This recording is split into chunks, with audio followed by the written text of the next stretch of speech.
तो last video में हम लोगों ने बात की थी एक्सपेक्टोरेंट्स के बारे में और अब हम लोग यहाँ पे बात करेंगे अपने इमेटिक्स के बारे में। तो कैसे हो आप सब लोग? आई होप कि आप सभी बहुत ही अच्छे होंगे। तो आप लोग कॉपी और पेन लेके बैठ जाइए और हम लोग अपना आज का वीडियो स्टार्ट करते हैं।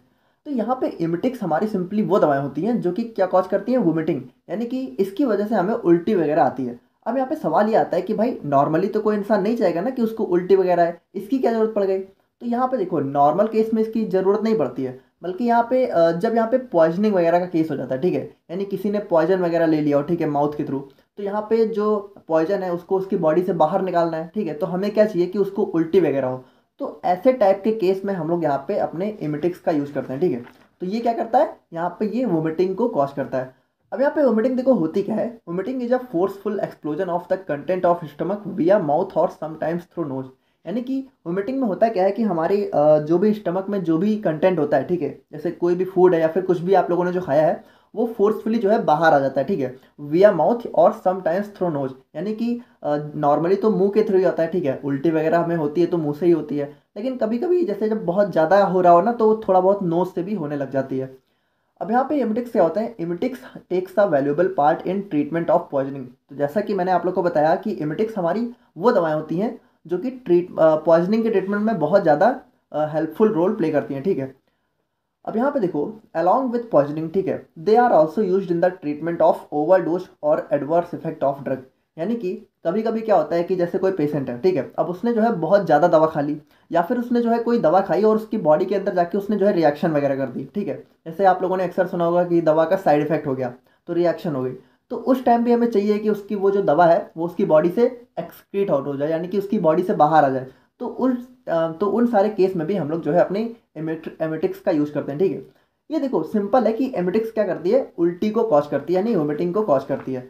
यहाँ पे emetics sometimes are also added to cough preparations in low doses to stimulate flow of respiratory tract secretions, ठीक है।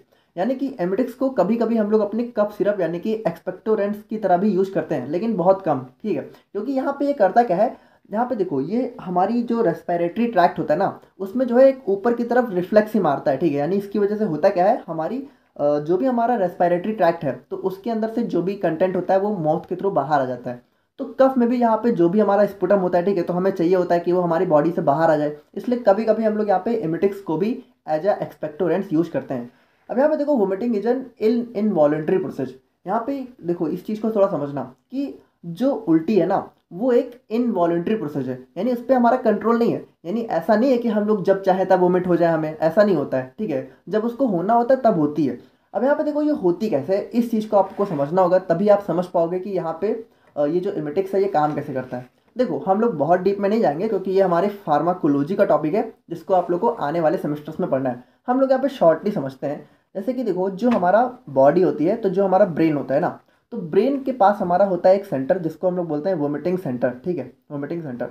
और यहाँ पे इसके पास में होता है हमारा मेडुला ऑब्लोंगाटा, ठीक है, मतलब इसी के अंदर हमारा ये वाला सेंटर होता है बेसिकली, ठीक है। तो यहाँ पे इस वोमिटिंग सेंटर के पास में प्रेजेंट होते हैं हमारे कीमो रिसेप्टर ट्रिगर्ड जोन, ठीक है। तो यहाँ पे होता क्या है कि जब ये कीमो रिसेप्टर ट्रिगर्ड जोन यानी कि CTZ इसको हम लोग बोलते हैं, जब ये यहाँ पे एक्टिवेट होता है तो ये क्या करता है, इस वोमिटिंग सेंटर को स्टिमुलेट कर देता है। स्टिमुलेट मतलब आप कह सकते हो कि इसको थोड़ा सा जागृत कर देता है, ठीक है, एक्टिवेट कर देता है। और होता क्या है, जब ये वोमिटिंग सेंटर यहाँ पे स्टिमुलेट होता है यानी कि एक्टिवेट होता है, तो हमें जो है उल्टी वगैरह जो है देखने को मिल जाती है, ठीक है।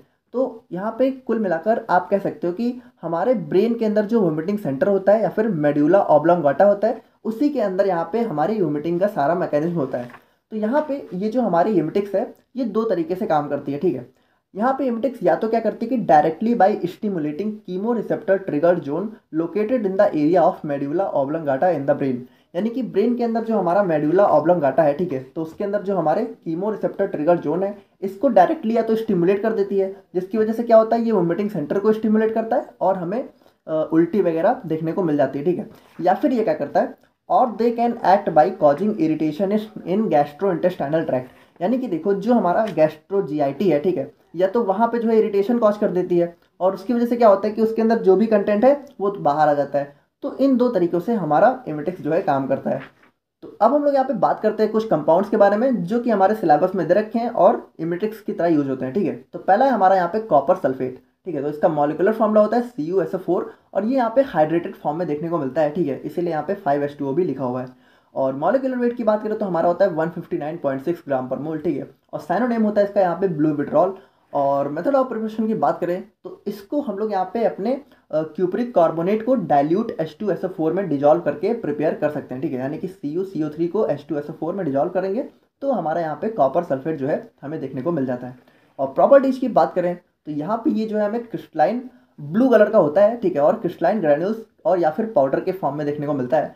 और यहाँ पे ये ऑर्डरलेस होता है, कोई भी ऑर्डर वगैरह नहीं होता है, वाटर में इजीली सॉल्युबल होता है और अल्कोहल में इनसॉल्युबल होता है।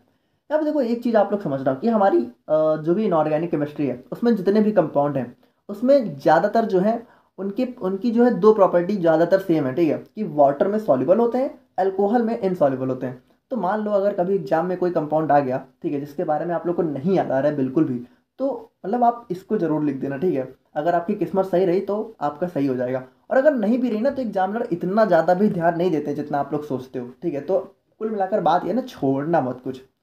और ऐसे की बात करें तो यहाँ पे इसका ऐसे हम लोग जो है रिडॉक्स टाइट्रेशन से परफॉर्म करते हैं। और यहाँ पे रिडॉक्स टाइट्रेशन के अंदर भी अगर आप लोगों ने आयोडीमेट्री और आयोडोमेट्री का लेक्चर देखा हो तो जो हमारा आयोडोमेट्री होता है, ठीक है, यहाँ पे उस वाले तरीके से हम लोग इसका ऐसे परफॉर्म करते हैं। तो सबसे पहले हम लोग क्या करते हैं, an accurately weight quantity of CuSO4 is dissolve in water, यानी कि वाटर में हम लोग यहाँ पे कॉपर सल्फेट को सबसे पहले डिजॉल्व कर लेते हैं जितना हमें ज़रूरत है। अब उसके बाद इसमें हम लोग यहाँ पे एक्सेस में पोटेशियम आयोडाइड को ऐड करते हैं और यहाँ पे एसिटिक एसिड को भी ऐड करते हैं ताकि जो हमारा सोल्यूशन है वो थोड़ा सा एसिडिक हो जाए। अब उसके बाद हम लोग क्या करते हैं, now liberated iodine is titrated with standard sodium thiosulphate solution using starch solution as an indicator. अब यहाँ पे जैसा कि हम लोगों ने आयोडोमेट्री में देखा था कि यहाँ पे आयोडीन क्या होता है, बनता है, ठीक है, और जो आयोडीन बनता है हम लोग उसकी दोबारा से टाइट्रेशन कराते हैं, किससे, स्टैंडर्ड सोडियम थायोसल्फेट सोल्यूशन से, ठीक है। और यहाँ पे इंडिकेटर कौन सा यूज करते हैं, स्टार्च सोल्यूशन। अब आप लोग को पता है कि आयोडीन और स्टार्च मिलकर क्या बना लेते हैं, ब्लू कलर, ठीक है। तो हमारा सोल्यूशन जो है ब्लू कलर का हो जाता है। अब टाइट्रेशन जो है कंटिन्यू रहती है कब तक, जब तक ये ब्लू कलर यहाँ पे डिसअपियर ना हो जाए।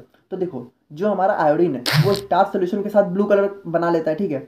देखो अगर इसको डिटेल में देखना है तो आप हमारा आयोडीमेट्री और आयोडोमेट्री वाला लेक्चर देख लेना। यहाँ पे मैं शॉर्ट में बता रहा हूँ कि ये दोनों रिएक्ट करके ब्लू कलर बनाते हैं और जब सोल्यूशन का एंड पॉइंट आता है तो आयोडीन खत्म हो जाता है, ठीक है, तो ये ब्लू कलर भी डिसअपियर हो जाता है।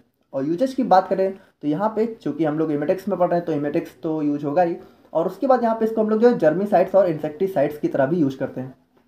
और अब बात करें हम लोग यहाँ पे सोडियम पोटेशियम टार्ट्रेट के बारे में, ठीक है। तो वैसे तो ये कंपाउंड बहुत ही रेयरली पूछा जाता है, बट फिर भी आप लोग हो सके तो एक बार देख लेना। यहाँ पे इसका मॉलिकुलर फॉर्मूला होता है C4H4NaKO6, ठीक है। और मॉलिकुलर वेट होता है 210.158 ग्राम पर मोल। साइनोनिम होता है इसका यहाँ पे रॉकिले सॉल्ट। अब इसके प्रिपरेशन की बात करें तो यहाँ पे कोई केमिकल रिएक्शन वगैरह नहीं होती है। यहाँ पे सिंपली जो हमारा सोडियम कार्बोनेट को हम लोग क्या करते हैं कि पोटेशियम टार्ट्रेट के सस्पेंशन में ऐड कर देते हैं, ठीक है। अब उसके बाद इस सोल्यूशन को हम लोग यहाँ पे हीट करते हैं बाय बॉइलिंग, ठीक है, और उसके बाद यहाँ पे इसको कूल होने के लिए छोड़ देते हैं। अब कूल होने के बाद क्या होता है, हमारा सोडियम पोटेशियम टार्ट्रेट के क्रिस्टल यहाँ पे फॉर्म हो जाते हैं। और प्रॉपर्टीज की बात करें तो यहाँ पे ये हमें जो है व्हाइट या फिर कलरलेस क्रिस्टलाइन पाउडर के फॉर्म में देखने को मिलता है। ऑर्डरलेस होता है, सैलाइन टेस्ट होता है, वाटर में सॉल्युबल होता है और अल्कोहल में इनसॉल्युबल होता है। और यूजेज की बात करें तो इसको हम लोग यहाँ पे इमिडेक्स की तरह भी यूज़ कर सकते हैं, ठीक है। और यहाँ पे कभी कभी हम लोग जो है लैक्जेटिव की तरह भी यूज़ करते हैं, ठीक है, कॉन्स्टिपेशन में। और एफरवेसेंट पाउडर की प्रिपरेशन में भी हम लोग इसको यहाँ पे यूज़ करते हैं। तो आई होप कि आप लोगों को आज की वीडियो समझ में आ गई होगी। बाकी अगर कोई डाउट है तो कमेंट करके बताना, और मिलते हैं हम लोग यहाँ पे बहुत जल्द एक और नई वीडियो में। तब तक के लिए थैंक यू सो मच।